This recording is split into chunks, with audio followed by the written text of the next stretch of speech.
We've had 19 days of horror now, and thousands of people have been killed. A brutal Israeli onslaught with Western support, causing total devastation in Gaza. Now, I'm really proud to be speaking to Uri Horesh today, who is a sociolinguistic Israeli academic and someone they've put their, I suppose, career on the line to stand up for what they believe in. And I think this is a really striking case study of exactly what is happening in Israel. Now, Yuri, thank you for joining us, by the way. Lovely to see you. Thank you for having me, Owen. Just quickly, just explain, to our audience, where are you from? What's your academic kind of background? That kind of thing. Okay. So I was born in Jaffa. For British audiences, that's where you get the name for your Jaffa cakes. And because Jaffa is known for its orange groves. I did grow up between Israel, between suburbs of Tel Aviv, and a few years in New York when my dad was studying at Columbia University. I lived in Israel. I studied there until I was 30. I then moved to the United States for a few years. I studied there, and eventually I did my PhD in sociolinguistics at the University of Essex. My academic expertise is on language variation and change, particularly insofar as Arabic dialects are concerned, and the interaction between Arabic and Hebrew in Palestine. So just tell me a bit about your own, I suppose, political positioning and where you stand on the question of the rights of the Palestinian people, for example.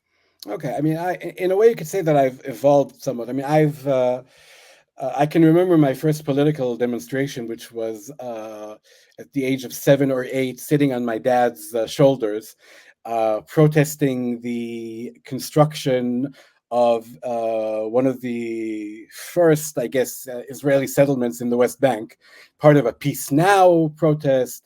So my childhood was really, was really shaped a lot around political activism, not in the very, how would I put it? Not very radical, and at least in my mind, and not in any kind of way that I would never ran for office or anything of that nature. But I was always out on the streets when needed. And I think it was when I spent a few years in the U.S. Among a very international kind of audience, including Palestinians, including Arabs from other countries, Americans, Europeans, what have you, that I realized that what I've been thinking all these years has really been, I think I had been not stifling myself, but somewhat limiting what I allowed myself to say. And in fact, I was in favor of all these things that I may have sometimes thought were radical, like the right of return of Palestinians to Palestine, right? That's something that's even today is pretty much taboo in Israel, right? Because people say, well, if they return, there'll be a majority, right? And yes, but that's the way things are supposed to be. And so that's where I'm standing now. I mean, I don't like to say pro-Palestinian because it's as if I single out Palestine. I'm a humanist. I'd like to say that, but I also don't want to water it down. I don't want to, yes, this is what's on my mind, because I feel that as an Israeli citizen, I bear some of the responsibility, especially as an intellectual, as an academic, as someone who's been out there and vocal. I feel like, I can't just say, okay, this is Netanyahu, this is the right wing. The Israeli people, as a collective, have a lot to answer to with regard to the plight of the Palestinian people, and that's where I'm standing right now. So and if that means going out into the street, be it in Tel Aviv or in Philadelphia or Washington D.C. or London, for that matter, as I did last Sunday, with Palestinian flags and signs calling for the right of return and for ending the siege on Gaza and ending the war on Gaza, then that's where I am, and I have nothing to be ashamed of. So what happened to you? So I was actually in New York for about a week, attending a sociolinguistics conference, representing my college, ironically. And on the morning of the last day, it was Sunday, I received an email signed by the president and vice president of academic affairs of my college. It's a college called Achva Academic College in central Israel, informing me that I have been suspended pending a disciplinary hearing, which will be scheduled in the next few days. I'm saying now in parentheses, it has never been scheduled. It's been 11 days now. And the content of the email was even more alarming than the bottom line, because it indicated that I had posted a sign on social media calling for freeing the ghetto of Gaza. In fact, in English, it just says free Gaza. In Hebrew, it said free the Gaza ghetto. A sign that was from a demonstration in Tel Aviv months ago, right? But I had put it online again, given the events. And it also said that it has come to our attention that you have claimed that Israel is committing genocide. And it said that I have tarnished the name of the college, that I have that my actions and my views can only be interpreted with full certainty as support for the terrorist acts perpetrated by Hamas, and that's pretty much it. So, in a way, even without having this disciplinary hearing, I was already tried and executed in that very brief email. An interesting development still on that same day is I immediately informed my head of department, as well as the chairperson of our local senior faculty union. The union chair immediately wrote back saying that she would not intervene in my case because she, quote unquote, supports the administration's critique of my actions. And I would have been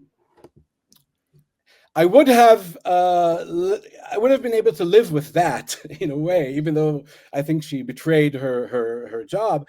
But about an hour or two later, she sent an email to the entire to 40 or 50 of my colleagues, including myself. I mean, because I'm on that email list of colleagues who are members of the union, and she informed my colleagues that I had posted my support for Hamas, not that my views might be interpreted as said Uri Horesh supports Hamas in those precise words, and that she feels as if the union is not under any obligation to support me, and so on and so forth.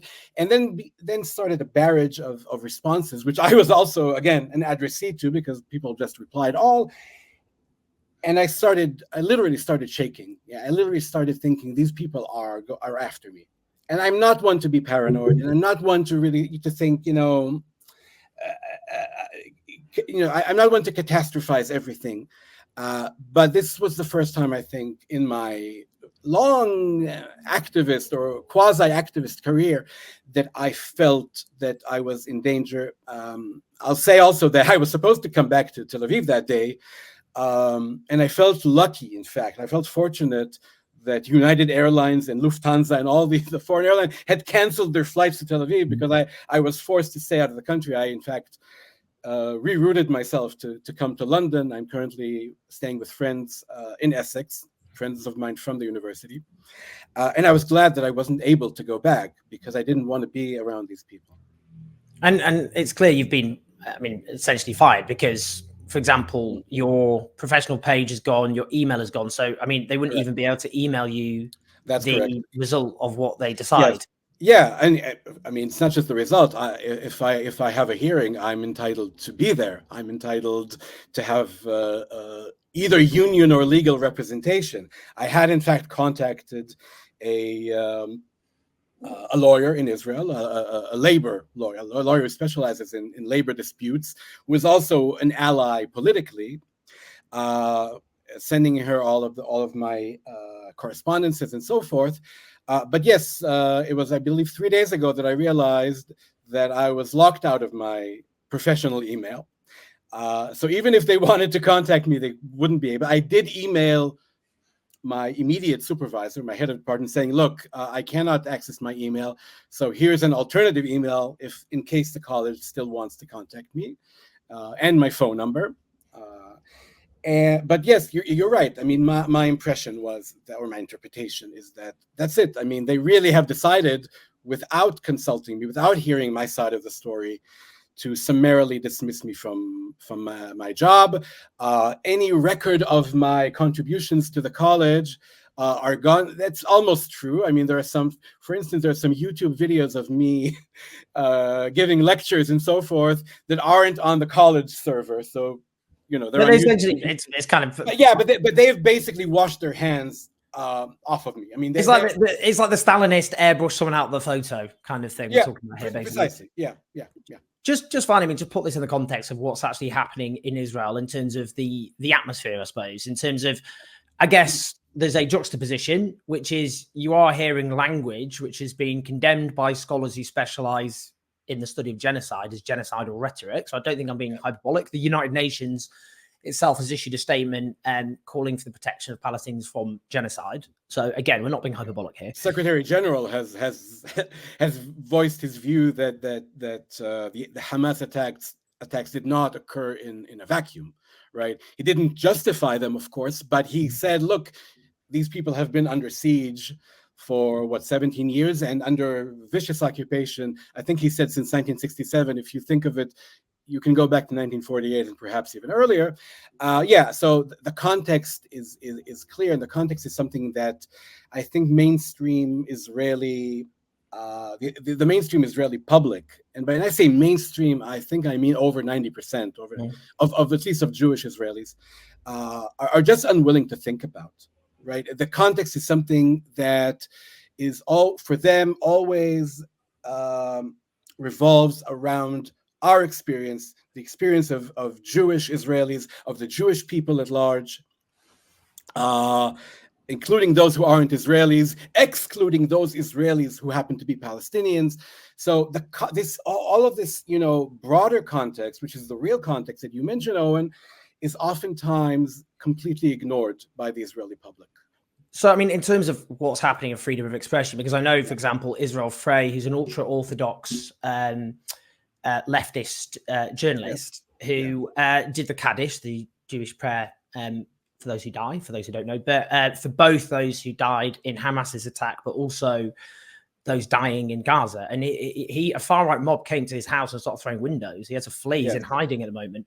Yeah, he took himself. I mean, he lives in Tel Aviv. I understand. He immediately went to the closest hospital, the main hospital in Tel Aviv, Ichilov Hospital, and tried to. I mean, he said, if I can be safe anywhere, it'll be a hospital where people are supposed to protect me.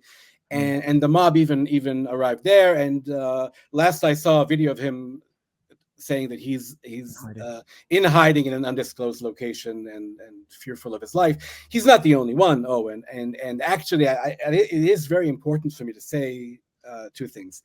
My case, alarming as it may be, enraging as it may be,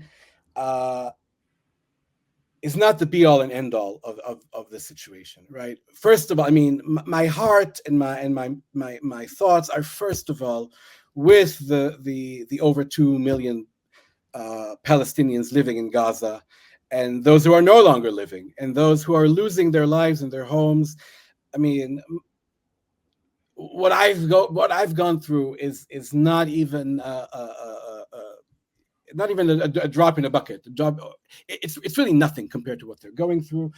But even if you compare what I'm going through to my comrades, my colleagues, students, Palestinian students, and when I say Palestinian students now, I mean Israeli citizens who are Palestinians, who study at Israeli universities and colleges, nurses and doctors who save lives in Israeli hospitals and clinics, and serve the entire Israeli population. They have been some of them have been suspended from their jobs, from their studies. Some of them have been outright sacked or expelled from their schools. Some of them have been arrested, right, for things that I would even say are far more benign than the stuff that I've been posting online and saying publicly. Things like, I mean, there's she's a neuroscientist and a pop singer named Dalal Abu Amne from Nazareth, who was about a week ago arrested by police. She actually went to a police station to complain about people harassing her online and so forth. And while she was at the police station, police officers from a different station came to arrest her because she posted on Facebook a very common and I would say benign Muslim saying. In Arabic, it's La ghaliba illallah. It translates as there is no victor but God. And she was accused that because of the juxtaposition between the events of the previous days and her praise of God, God being Allah, but Allah, I must say to everyone, Allah is the Arabic word for God. Jews use it who speak Arabic. Muslims use it, of course, and Christians use it. It's just the word for God. So when she says there is no victor but God, this is something that billions of people are saying around the world. Yeah. And she was arrested for that. Her I don't know if she's still in detention, but I know that she was brought before a judge who extended her arrest for several more days. So really, what I'm going through is symptomatic and indicative of a much larger phenomenon and a much more, I would say, alarming, chilling phenomenon of unwillingness to accept any kind of expression of opinions, of views that don't toe the party line. And I'm not talking about a specific party, towing the collective party line of Zionist Israeli thought and ideology. Yeah, I really appreciate you talking to us all about this. And I think what you went through is an injustice, but also reveals, as you say, something much, much broader about what's happening in Israeli society and what happens to those who speak out in support of the Palestinian people in this truly dreadful moment. But honestly, Uri, I really, really appreciate it. Thank you so much for joining us. And thank you so much for letting our voices be heard. That's what I'm here for. I know that, and that's why I agreed to speak with you and not some of your other colleagues who I don't trust as much.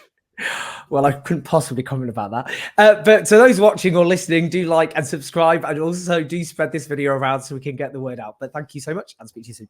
Thank you. Cheers.